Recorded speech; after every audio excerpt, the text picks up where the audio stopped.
Bonjour à tous et merci de nous rejoindre aujourd'hui pour ce troisième webinaire sur la gestion de l'oxygène, l'optimisation de la durée de vie, mais surtout un focus aujourd'hui sur la gestion des gaz à la mise en bouteille. Donc pour ceux qui sont déjà habitués, vous savez que vous pouvez communiquer avec nous en utilisant la petite boîte sur le panneau de contrôle que vous avez à votre disposition, où vous pouvez écrire vos questions directement. Pour ceux qui ne connaissent pas le système, je vous invite à m'envoyer un petit message si vous voulez hello ou n'importe quoi, juste pour voir que vous comprenez bien comment vous pouvez communiquer avec nous.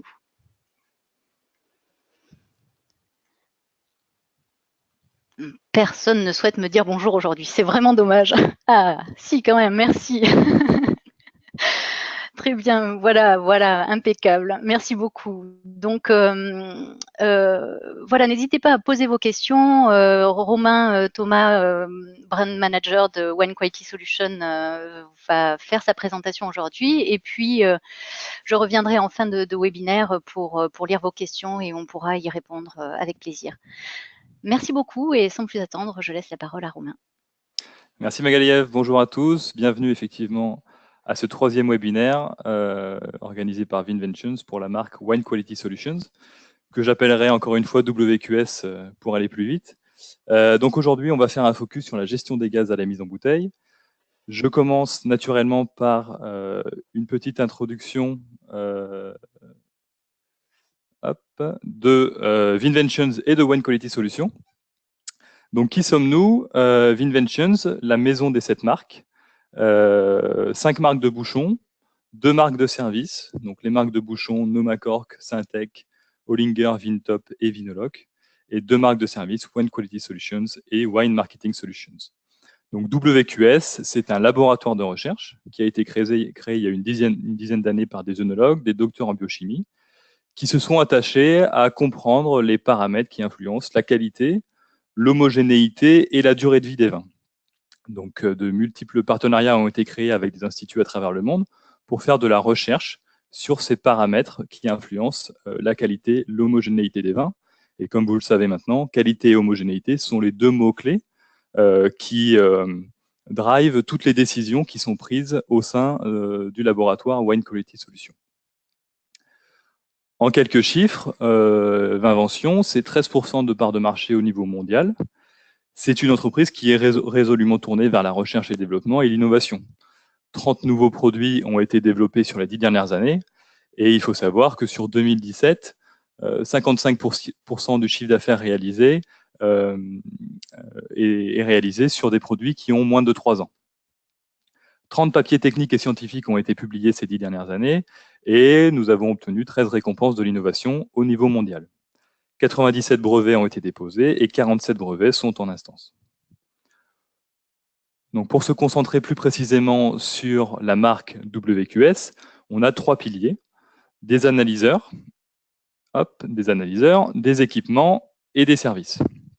Les analyseurs, nous en avons 5 aujourd'hui, je les détaillerai un petit peu plus tard dans la slide suivante. Ce qu'il faut savoir, c'est qu'ils ont tous 3 caractéristiques en commun. Ils sont tous portables, donc utilisables sur site. Ils sont tous précis et ils donnent tous des résultats en temps réel. C'est-à-dire que tous les appareils donnent des résultats en moins d'1 minute. Donc, ce qui a été développé par WQS, ce n'est pas un concurrent des laboratoires œnologiques, mais c'est bien un complément, notamment aux laboratoires œnologiques, pour faire des analyses qui nécessitent une réponse immédiate. Et c'est notamment le cas de l'oxygène ou du CO2. Les équipements, ce sont en fait des solutions qui vont répondre aux analyses que vous allez pouvoir faire dans votre cave, et ce sont essentiellement des solutions liées à l'inertage et à l'optimisation de l'inertage, notamment des capsules à vis. On en parlera un petit peu plus tard aujourd'hui. Et enfin, les services, évidemment des services qui sont liés à la gestion de l'oxygène et du CO2, mais également notre laboratoire est en mesure de faire des analyses de TCA, par exemple, ou bien de perméabilité de bouchons. L'objectif de tout ça, encore une fois, c'est la qualité, l'homogénéité des vins pour aider le vigneron à créer un profil en accord avec ce qu'il avait décidé initialement et de travailler sur la durée de vie des vins. On connaît, grâce à tous les travaux de recherche qui ont été menés ces 10 dernières années, tous les paramètres qui influencent et qui peuvent venir perturber la durée de vie d'un vin. L'objectif, c'est d'apporter aux vignerons les outils qui permettent de gérer sa durée de vie pour s'assurer que le vin qui est mis en marché présente un profil en accord avec ce qui était espéré. Donc, les principales problématiques auxquelles on répond, évidemment, des problématiques liées à la gestion de l'oxygène et l'oxydation prématurée des vins, et naturellement des problématiques liées à la maîtrise de l'oxygène à la mise en bouteille et aux pratiques d'inertage. L'analyseur de CO2 va permettre d'avoir une vision précise de la teneur en CO2 d'un vin et d'identifier les étapes critiques de perte en CO2. Le Nomaline, j'en parlerai tout à l'heure, concerne l'inertage des capsules à vis. Le Polyscan est un analyseur de polyphénol qui a reçu, pour le coup, énormément de prix d'innovation, dont on parlera dans le prochain webinaire, dans un mois. Le NomaSense Color, un outil pour mesurer de façon instantanée la couleur d'un vin de façon objective, selon les coordonnées LAB, c'est-à-dire les coordonnées reconnues officiellement par l'OIV.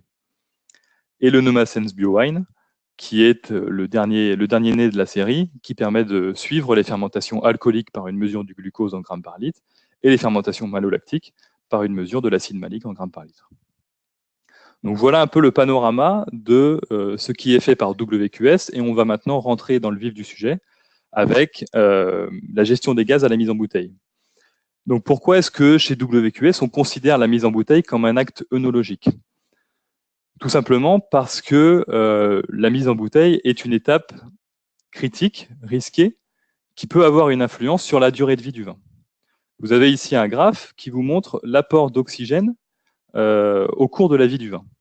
Dans les premières étapes, on a ce qu'on appelle une macro-oxygénation, c'est-à-dire que plusieurs milligrammes par litre de vin d'oxygène vont rentrer dans le vin chaque jour. Lors de l'élevage, on est sur de la micro-oxygénation, quelques milligrammes d'oxygène par mois.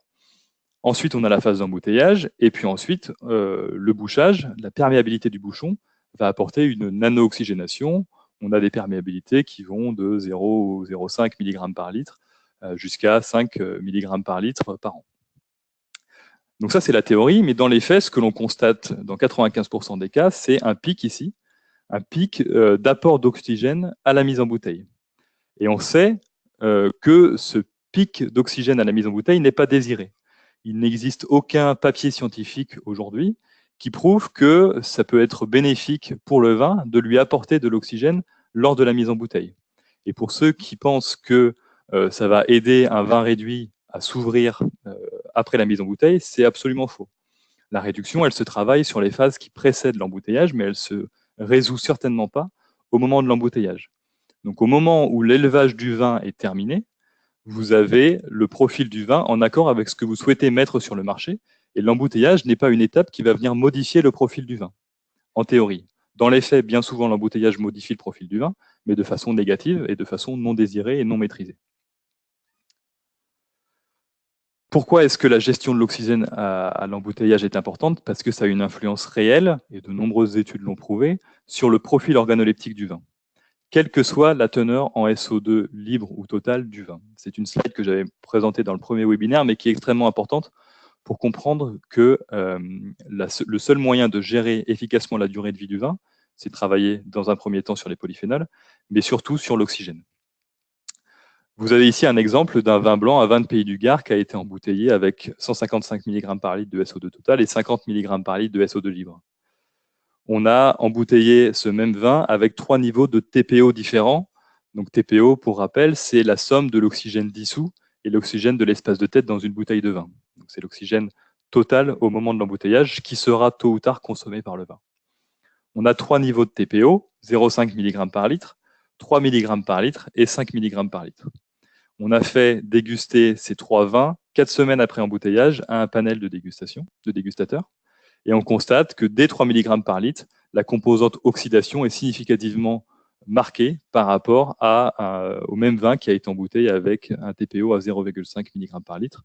Et à 5 mg par litre, l'oxydation est encore plus évidente, plus perceptible. Donc dans cet exemple-là, on a une oxydation qui est perçue 4 semaines après embouteillage dès 3 mg par litre d'oxygène dans la bouteille de vin, malgré une concentration, encore une fois, je le rappelle, en SO2 libre de 50 mg par litre. Donc c'est extrêmement important de comprendre que le SO2 libre ne va pas résoudre tous les problèmes et ne va pas pouvoir venir contrecarrer un embouteillage qui aurait été mal maîtrisé. Donc l'analyse de l'oxygène au moment de l'embouteillage est importante, mais il faut bien également considérer les étapes qui précèdent l'embouteillage. Il y a un certain nombre d'étapes critiques qui précèdent l'embouteillage. Et vous avez ici un exemple d'un audit qui a été réalisé. Entre la fin de l'élevage ici et l'embouteillage, ils se sont écoulés 48 heures.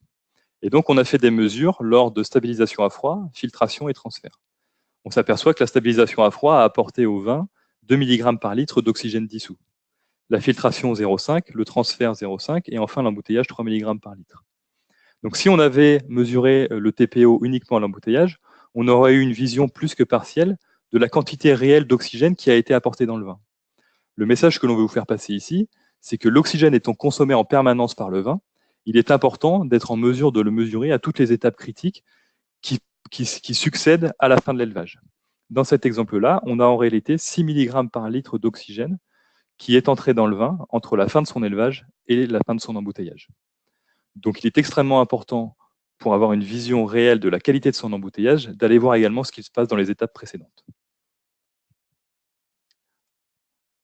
L'oxygène n'est pas tout, et si on regarde ce qui se passe au niveau du CO2, on constate que dans ce même exemple, on a perdu 450 mg par litre de CO2. On avait un vin, un fin d'élevage à 1200 mg par litre, et on se retrouve à la fin de l'embouteillage avec un vin qui frôle les 800 mg par litre. On sait que entre 100 et 200 mg par litre de variation de teneur en CO2 pour un vin, on va avoir des différences qui sont perceptibles au niveau organoleptique.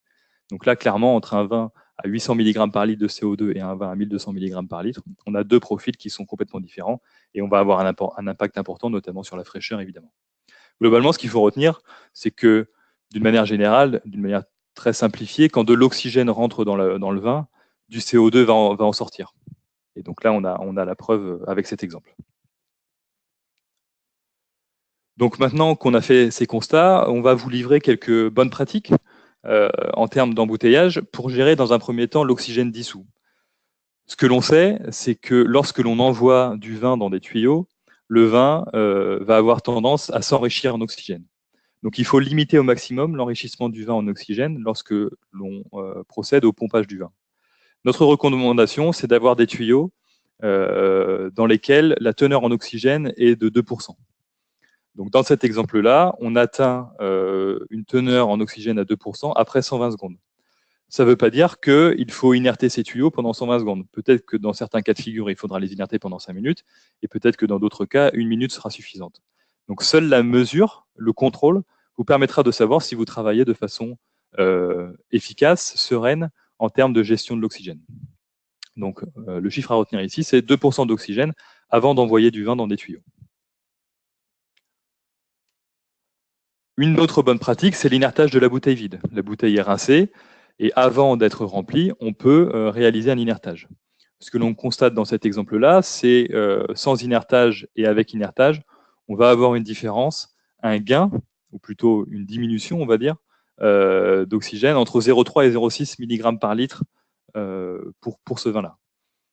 Donc, c'est une pratique qui est intéressante, mais n'oubliez pas, si vous vous référez au premier webinaire qu'on a fait, que l'oxygène dessous est une partie de l'oxygène total de la bouteille et que l'oxygène gazeux, bien souvent, l'oxygène de l'espace de tête, est bien souvent la source numéro 1 d'apport en oxygène dans votre vin. Donc, à vous d'évaluer si certaines pratiques qui vont vous permettre de diminuer la teneur en oxygène dissous sont réellement importantes pour vous ou pas et vous apportent un gain qualitatif significatif.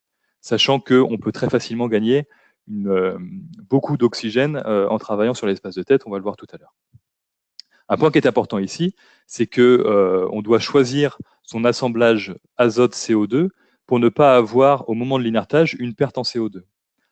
On a créé des ABAC, et vous avez un exemple ici, où on a déterminé la proportion de CO2 à utiliser dans le gaz d'inertage, en fonction de la température et en fonction de la concentration en CO2 du vin. Donc pour un vin pour lequel on souhaite avoir une teneur en CO2 à 1000 mg par litre, si la température du vin est de 15 degrés, on sait que l'assemblage azote-CO2 devra présenter une teneur en CO2 de 60%. Donc, cet ABAC, il a été créé par WQS, et si vous voulez en savoir plus, n'hésitez pas à nous contacter pour qu'on vous donne plus d'informations à ce sujet. Mais gardez bien en tête que l'inertage est efficace pour la gestion de l'oxygène dissous, mais vous devez également penser à votre concentration en CO2. Une autre bonne pratique, c'est le suivi de la variation bec à bec. Encore une fois, quand on parle de WQS, on parle de qualité et d'homogénéité. On va avoir une des sources d'hétérogénéité dans une bouteille de vin, c'est les variations qu'il peut y avoir entre les becs de tirage.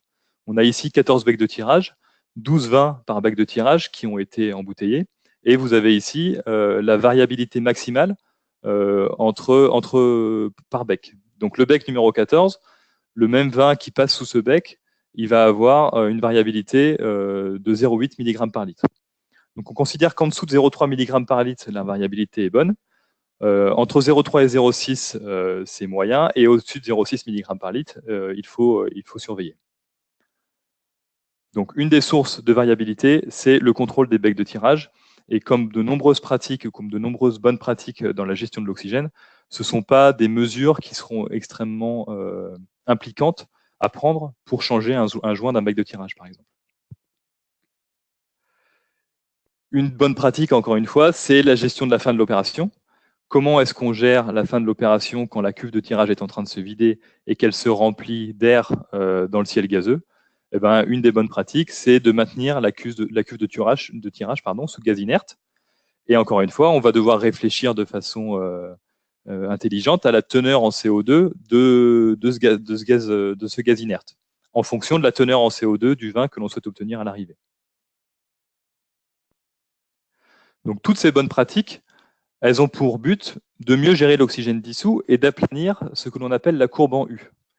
Vous avez ici un modèle de courbe en U, donc en ordonnée l'oxygène dissous et en abscisse le numéro des bouteilles. Donc ici, on a embouteillé à peu près 3500 bouteilles et on se rend compte que sur les premières bouteilles embouteillées, on a une teneur en oxygène dissous qui est extrêmement importante parce que l'avinage du circuit n'est pas bien réalisé, parce que l'inertage des tuyaux n'est pas réalisé correctement. Ensuite, on a une stabilité. Et en fin de tirage, parce que la cuve de tirage n'est pas inertée correctement, parce qu'on va faire une pousse à l'air des derniers litres de vin, on va avoir à nouveau un enrichissement du vin en oxygène. Dans le même temps, comme je vous le disais tout à l'heure, quand de l'oxygène rentre, du CO2 sort, on le constate très bien ici, on a une courbe en U inversée au niveau du CO2. Concrètement, ça veut dire qu'entre la bouteille numéro 50 ici, la bouteille 1700 et la bouteille 3200, on va avoir quelques semaines après embouteillage, 3 vins différents. Toutes les bonnes pratiques qu'on vous a présentées et le contrôle, le suivi régulier de vos pratiques d'embouteillage permettent d'aplanir ces deux courbes et d'obtenir une homogénéité bouteille à bouteille entre la première bouteille qui sort de votre ligne d'embouteillage et la dernière. L'oxygène dissous est une chose, et comme je le disais tout à l'heure, l'oxygène gazeux est également extrêmement importante. On va avoir sur des bouchons cylindriques jusqu'à 65% de la teneur en oxygène total de la bouteille qui provient de l'espace de tête. Pourquoi? Parce que si on ne réalise pas le vide, on va avoir en moyenne 3 mg par litre d'oxygène dans l'espace de tête. Bien entendu, cette teneur en oxygène dans l'espace de tête est dépendante de la taille du dégarni. Si vous avez 10 mm de dégarni ou 20 mm de dégarni, vous aurez évidemment des teneurs qui seront différentes. Mais ce sont des indicateurs qu'on vous donne ici. Quand on réalise le vide, on va diminuer la teneur en oxygène, mais on ne va pas l'éliminer complètement. Le vide n'élimine pas complètement la teneur en oxygène de l'espace de tête. On est aux alentours de 1,4 mg par litre. La bonne solution, c'est vide plus CO2, où là, on va pouvoir descendre à 0,2 mg par litre. Pourquoi est-ce qu'on va rajouter du CO2? Parce que tout simplement, le CO2 va finir par se dissoudre dans le vin et éviter les phénomènes de push-out, c'est-à-dire que le bouchon ne ressortira pas de la bouteille après embouteillage. Ça, c'est pour les bouchons. Mais comme on l'avait présenté dans le premier webinaire, les capsules à vis sont un sujet encore plus compliqué puisque la taille du dégarni est beaucoup plus importante. On va avoir 45 mm de dégarni, voire plus, sur des bouchages capsules à vis. Donc clairement, sans inertage, on va avoir des valeurs de l'ordre de 4,5 mg par litre. Il existe des solutions d'inertage sur le marché qui permettent de descendre à 2,5 mg par litre. WQS a développé un outil, un équipement qui s'appelle le Novaline HS6000 et qui permet de descendre à 1 mg par litre. Donc, comme je vous disais tout à l'heure, Parfois, on essaye de gagner 0,1, 0,2 mg par litre de dissous, mais on ne s'occupe pas du tout de l'oxygène gazeux, l'oxygène de l'espace de tête. Et donc, c'est arrivé dans certains cas qu'on ait des caves dans lesquelles, et c'est le cas de la cave numéro 8 dont on a déjà parlé ici, mais dans laquelle l'oxygène dissous est très faible, très bien maîtrisé, mais au final, l'oxygène de l'espace de tête est énorme, et au final, tous les efforts qui sont faits au niveau de l'oxygène dissous sont réduits à néant par une mauvaise pratique d'inertage de l'espace de tête. Donc ici, vous avez un état des lieux des audits de lignes d'embouteillage en Europe. 40 caves sont représentées ici, et pour chaque cave, 48 bouteilles mesurées au niveau de l'oxygène dissous en bleu et de l'oxygène de l'espace de tête en rouge. Et vous avez également la variabilité de la teneur en oxygène dans l'espace de tête qui est représentée ici. Donc ce que l'on constate, encore une fois, c'est que l'oxygène de l'espace de tête est bien souvent la source numéro 1 d'apport en oxygène de la bouteille. Et non seulement ça, c'est bien souvent la source d'hétérogénéité la plus importante. La moyenne en Europe est à 3 mg par litre. La préconisation WQS, c'est d'avoir une teneur maximale à 2 mg par litre. L'idéal, c'est d'avoir une teneur à 0. L'apport d'oxygène au moment de la mise en bouteille n'est pas désiré et ne va rien apporter au vin, ne va pas permettre de faire évoluer le vin de façon positive. Donc les capsules à vis sont un sujet sensible. On en commercialise de plus en plus sur les différents marchés, notamment en France. Et il existe un moyen que je vous ai présenté tout à l'heure, qui est le Nomaline HS6000, pour inerter de façon efficace les capsules à vis. Comment est-ce que le Nomaline fonctionne? On va venir installer une buse au-dessus du convoyeur, et cette buse est reliée à une source en azote qui va être envoyée dans l'espace de tête, dans le goulot de la bouteille, sous forme de vortex. Le vortex va réellement permettre de chasser l'air qui était initialement présent dans le goulot de la bouteille, et l'air qui était initialement présent dans le goulot de la bouteille va s'échapper à travers cet espace ici. Donc certaines solutions existent sur le marché, elles ne créent bien souvent pas de vortex, et il n'existe pas de moyen d'évacuation de l'air qui était initialement présent dans le goulot de la bouteille, ce qui fait que tout simplement l'azote rebondit sur l'air qui est présent dans le goulot de la bouteille et l'inertage n'est pas efficace. Dans le même temps, on va venir inerter la capsule qui est en attente sur la ligne. Et de la même façon, on fait des réglages pour faire en sorte que l'azote qui est envoyé dans la capsule remplace l'air qui était présent initialement dans cette capsule. Comment est-ce que ça fonctionne en vidéo? Vous l'avez ici. Hop. Donc vous voyez que les bouteilles passent. Je reviens. Les bouteilles passent sous la buse ici. L'azote est envoyé sous forme de vortex et dans le même temps, la capsule à vis est inertée. Donc là, on a un inertage qui est réellement efficace de la capsule à vis du goulot de la bouteille et c'est ce qui nous permet d'atteindre des teneurs en oxygène dans l'espace de tête de l'ordre de 5%, voire même inférieur à 5% dans certains cas. On va bien évidemment améliorer l'homogénéité bouteille à bouteille. Comme je vous le disais tout à l'heure, la variabilité de l'espace de tête est la source numéro 1 de variabilité bouteille à bouteille. Et c'est un système d'injection intelligent qui est lié à la détection de la bouteille, c'est-à-dire que la consommation en gaz est réduite et que vous n'avez pas un flux continu d'azote qui est envoyé, même si aucune bouteille ne passe sous la buse. Donc cette technologie, elle a été brevetée, elle a été développée après 10 ans de recherche en gestion de l'oxygène, et elle permet de s'adapter sur la plupart des lignes, jusqu'à 10 000 bouteilleurs. On va même installer prochainement un Nomaline sur une ligne à 12 000 bouteilleurs. Bien évidemment, les performances dépendent du trajet de la bouteille et de la cadence de la ligne d'embouteillage. Mais le chiffre à retenir, c'est 5% d'oxygène dans l'espace de tête. Voilà pour ce qui est des capsules à vis. Et maintenant, la question, c'est au regard de toutes les étapes critiques de la mise en bouteille et des étapes qui précèdent la mise en bouteille, comment est-ce qu'on peut maîtriser les gaz à l'embouteillage de façon efficace? Tout simplement, il faut être en mesure de contrôler les gaz et la teneur en oxygène à différents niveaux dans la cuve de tirage. Que ce soit la teneur en oxygène dissous dans le vin qui est dans la cuve de tirage ou la teneur en oxygène gazeux qui est dans l'espace de tête de la cuve de tirage. Il va falloir également pouvoir vérifier que notre filtre fonctionne correctement, que le filtre n'est pas une source d'enrichissement en oxygène du vin. Donc il va falloir mesurer l'oxygène dans le vin avant le passage dans le filtre et après le passage dans le filtre. Il va falloir également vérifier que la ligne, même si elle est flambant neuve, fonctionne correctement et que les engagements qui ont été pris par le constructeur sont respectés en termes de qualité et d'homogénéité.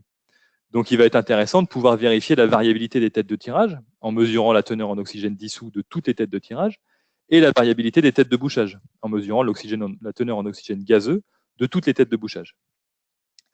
Vous avez compris et vous savez maintenant que le début de mise et les fins de mise sont des étapes critiques en termes d'hétérogénéité de qualité. Eh ben, il va falloir être en mesure de mesurer l'O2 et le CO2 en début de mise, en milieu de mise et en fin de mise. Et voir si effectivement sur votre ligne d'embouteillage, vous avez cette courbe en U, que ce soit une courbe en U au niveau de l'oxygène et une courbe en U inversée au niveau du CO2. Donc, il faut trouver une solution pour être en mesure de contrôler tous ces éléments-là. La solution que WQS a développée, c'est un TPO-mètre. Donc TPO, Total Package Oxygène, mesure de l'oxygène dissous et de l'oxygène gazeux. De façon très synthétique, le NomaSense O2, je l'ai présenté la dernière fois, mais il permet tout simplement de mesurer tout ce que j'ai présenté dans la slide précédente. Vous allez pouvoir mesurer l'oxygène dissous en milligrammes par litre, l'oxygène gazeux dans l'espace de tête d'une bouteille en hectopascal, l'oxygène gazeux dans un ciel de cuve ou à travers un mirreur en pourcentage d'oxygène. On parlait tout à l'heure de 2% d'oxygène avant d'envoyer du vin dans des tuyaux. Avec cet appareil, vous allez pouvoir installer une pastille qui va être installée dans un mirreur et approcher une fibre optique pour vérifier que l'inertage de votre circuit d'embouteillage est efficace et que vous avez bien atteint une teneur en oxygène maximale de 2% de votre circuit d'inertage. Dans votre circuit d'embouteillage, pardon. Donc c'est une technologie qui est basée sur la luminescence. On envoie un signal lumineux sur un capteur, le capteur envoie une réponse et ça nous donne une valeur, une concentration en oxygène dans le milieu dans lequel le capteur est positionné. C'est un appareil qui a été validé sur du vin. Et donc c'est un détail extrêmement important par rapport à d'autres analyseurs d'oxygène qui existent sur le marché, qui n'ont pas forcément été validés sur du vin. Il existe deux méthodes de mesure, une méthode non invasive et une méthode invasive. Je vous renvoie vers le webinaire numéro 2 pour avoir des explications plus détaillées sur comment fonctionne cet appareil. Mais ce qu'il faut retenir, c'est qu'il permet de calculer de façon automatique le TPO, à la fois en bouteille et en bib, et de façon instantanée. Vous prélevez une bouteille à la sortie de la ligne d'embouteillage, et en 2 minutes 30, vous avez la valeur de l'oxygène gazeux et de l'oxygène dissous, et vous savez si l'embouteillage que vous êtes en train de mener est géré de façon efficace. C'est un appareil qui est sur le marché depuis 8 ans, qui a été validé par les partenaires académiques avec lesquels on est travaillé depuis plus de 10 ans à travers le monde, et qui est utilisé par plus de 500 clients aujourd'hui, à la fois des instituts, des caves, des laboratoires œnologiques. Un autre moyen de gérer l'oxygène lors de la mise en bouteille, c'est un service qui a été développé par WQS qui s'appelle le Master of Bottling. C'est la seule certification aujourd'hui qui existe sur le marché pour la maîtrise des gaz lors des opérations de mise en bouteille, à la fois O2 et CO2. C'est un service que l'on propose, c'est un service d'audit et de formation, un cycle d'audit et de formation, où on va venir dans un premier temps faire un premier audit complet de la ligne d'embouteillage, à la fois sur la question des gaz et à la fois sur des propriétés mécaniques de votre ligne d'embouteillage. Et on va établir une photo de la situation. On va établir un rapport, réaliser des préconisations que l'on viendra présenter à toutes les équipes concernées par la mise en bouteille dans votre cave. Et quelques mois après cette présentation, on viendra faire un audit de certification pour vérifier que les bonnes pratiques et les conseils qui ont été apportés ont pu être mis en application. L'objectif, au-delà de la certification, c'est l'allongement de la durée de vie de tous les vins. Encore une fois, l'idée de gérer la durée de vie, c'est bien de gérer la durée de vie de la première à la dernière bouteille. On a réalisé des audits pour lesquels les 800 premières bouteilles de l'embouteillage ont des teneurs en oxygène qui sont de l'ordre de 2 mg supérieures à la teneur en oxygène dissous de la cuve de tirage. Donc clairement, les 800 premières bouteilles de cet embouteillage présenteront des caractéristiques organoleptiques quelques semaines après embouteillage qui seront radicalement différentes des autres vins embouteillés le même jour. C'était un moyen de se différencier vis-à-vis de la concurrence. On a aujourd'hui des clients qui souhaitent utiliser le Master of Bottling pour aller justifier auprès de leurs acheteurs en grande distribution ou en restauration une augmentation de prix et une maîtrise parfaite des pratiques d'embouteillage, et pour justifier que chaque vin qui sera commercialisé ait une durée de vie qui soit maîtrisée.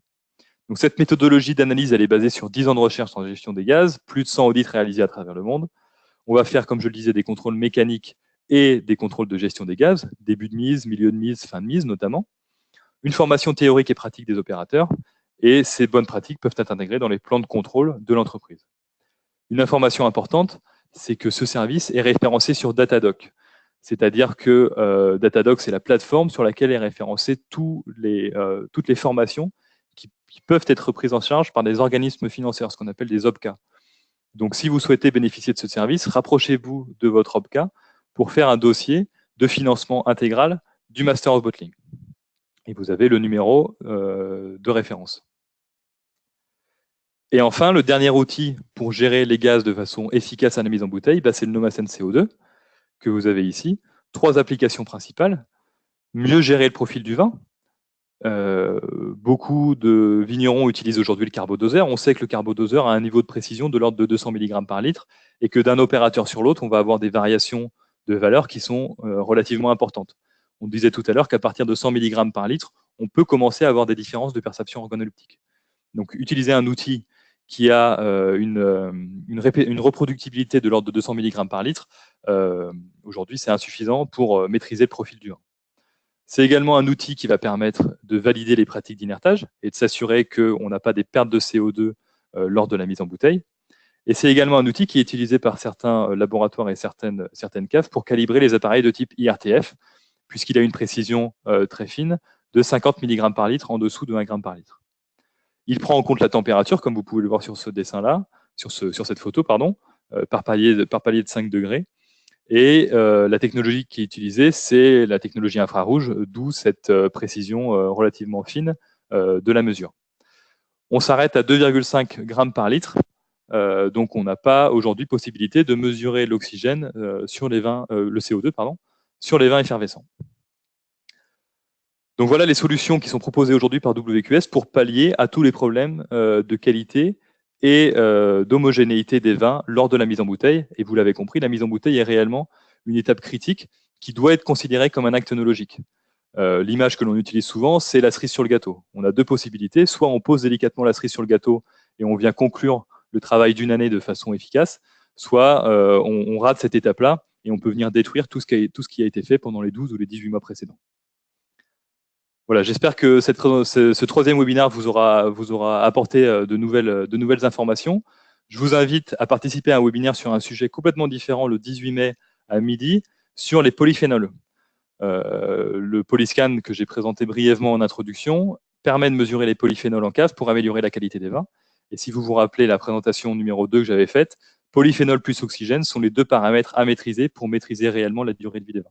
Donc, on va vous expliquer pourquoi la mesure des polyphénols est importante et comment on optimise les opérations préfermentaires des vins blancs et rosés et comment on peut évaluer, grâce à cet outil, l'extraction des polyphénols des vins rouges avec des indicateurs extrêmement simples à analyser. Je vous remercie pour votre attention et, comme d'habitude, on passe à la phase des questions. Merci beaucoup. Merci Romain pour cette présentation. Nous avons pas mal de questions qui sont arrivées durant ta présentation. Donc, il y a une question qui concerne l'acide ascorbique. Donc, c'est juste et l'acide ascorbique, mais je suppose que c'est lié à la slide présentée concernant le vin blanc qui a été mis en bouteille avec différents TPO, avec un fort niveau de SO2. Donc, ouais. Je suppose que la question, c'est par rapport au rôle de l'acide ascorbique dans ce genre de cas. Ouais, il faudrait que je me rapproche des équipes WQS pour voir effectivement quelle était la teneur. Je ne la connais pas, la valeur par rapport à l'acide ascorbique sur cet exemple-là. Donc, c'est une question auquel on répondra directement par mail, si tu veux bien, par rapport à la personne qui a posé cette question. Tout à fait. Quel est pour vous un apport raisonnable en oxygène dissous lors d'une mise avec et sans inertage ? Donc, la valeur que l'on donne, nous, ce qu'il faut viser, donc on disait 2 mg par litre de TPO, la somme du dissous et du gazeux. On sait que le gazeux est plus difficile à gérer que le dissous, donc on considère qu'en dessous de 0,5 mg par litre d'oxygène dissous dans la bouteille, c'est une valeur qui est bonne.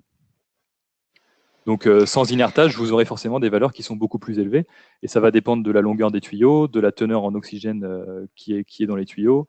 Ça va dépendre de pas mal de paramètres. On ne peut pas on peut pas prévoir quelle sera la teneur en oxygène dissous d'un vin s'il n'y a pas d'inertage, parce que y a beaucoup de paramètres qui rentrent en ligne de compte, la qualité du filtre, la qualité de la pompe, la qualité des becs de tirage. Voilà, tout ça, c'est des paramètres qui vont pouvoir faire varier énormément la teneur finale en oxygène dissous du vin. Mais avec inertage, on sait qu'on peut descendre en dessous de 0,5 mg par litre. On a des exemples où dans la cuve de tirage, on est à 0,2 mg par litre. Un audit qu'on a réalisé hier, 0,2 mg par litre dans la cuve de tirage, et on arrive à 0,4 mg par litre après embouteillage. Donc on est sur des valeurs qui sont tout à fait bonnes. Merci. On a une autre question sur quel est l'inertage le plus efficace lors d'une mise azote liquide ou gazeux? L'azote liquide est assez décrié. Donc nous, on préconise vraiment l'azote gazeux. Donc c'est la slide que j'ai montrée tout à l'heure. Vide plus CO2 dans le cas d'un bouchage cylindrique. Et flux d'azote dans le goulot de la bouteille et dans la capsule à vis pour le bouchage capsule à vis. L'azote liquide, si vous aviez assisté au premier webinaire, je vous avais raconté l'anecdote de la cave numéro 8 ici, où au final, en fait, on a un nuage d'azote qui englobe complètement la ligne d'embouteillage. Et la cave s'est rendu compte après coup que les gouttes d'azote ne tombaient pas dans le goulot de la bouteille, mais entre deux bouteilles. Donc il y a un réglage qui était nécessaire. Mais malgré tout, voilà, la précision de l'azote liquide est. Enfin, voilà. Excusez-moi. Et voilà, nous, on préconise réellement l'azote gazeux. Ok, on a une question également sur le Nomaline HS6000. Est-il possible d'utiliser le Nomaline pour un bouchage traditionnel? Non, on l'utilise uniquement pour les capsules à vis et pour les vinoloques. Quelle est la durée de vie des pastilles placées sur la chaîne de tirage pour un audit oxygène?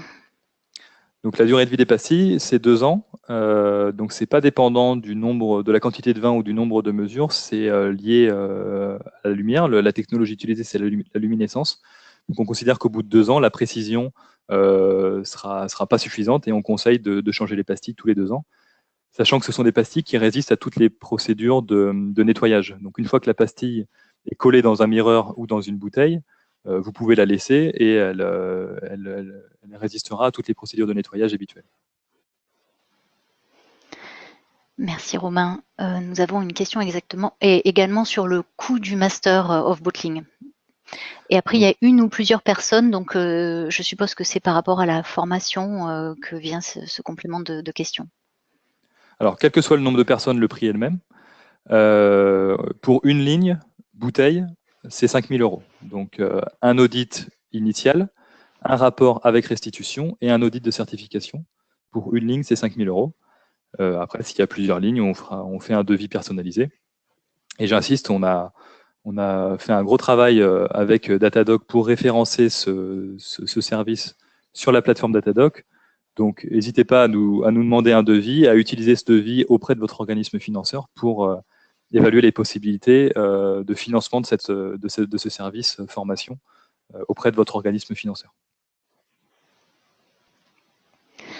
Impeccable. Merci beaucoup, Romain. Pour l'instant, on n'a pas d'autres questions. Il y a des questions sur les slides un peu particulières pour recevoir les slides, etc. Mais là, je me permets de répondre qu'on vous enverra notre réponse individuellement à ce type de questions.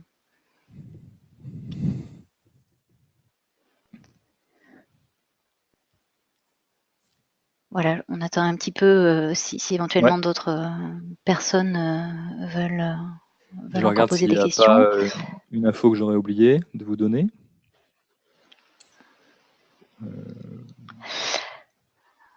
Bon.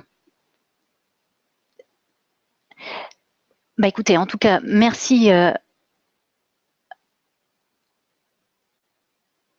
Ah oui, pourrons-nous vous poser des questions après et à quelle adresse? Oui, tout à fait, vous pouvez nous poser autant de questions que vous voulez en utilisant l'adresse que vous avez reçue lorsque on vous envoie les invitations pour le webinaire. Donc, vous pouvez me contacter magali.koralewski@vinvention.com. C'est l'adresse référente quand vous recevez des invitations et puis je transmettrai votre message. Il n'y a aucun souci. Vous pouvez également, si ce webinaire vous a intéressé, vous inscrire au prochain webinaire qui aura lieu dans un mois. Pour cela, vous verrez que vous recevrez dans l'email de suivi une adresse à laquelle vous pourrez accéder à l'inscription des différents webinaires. Voilà, et en fin de présentation, là, vous aurez aussi un petit sondage qui apparaîtra automatiquement lorsque l'on arrêtera le webinaire, où vous pourrez poser à nouveau des questions si vous le souhaitez et donner votre impression sur ces sessions. Merci beaucoup, merci Romain à nouveau pour cette présentation. Merci à tous pour votre venue et à très bientôt à nouveau sur Merci, bonne journée. sur ces formations. Merci, au revoir.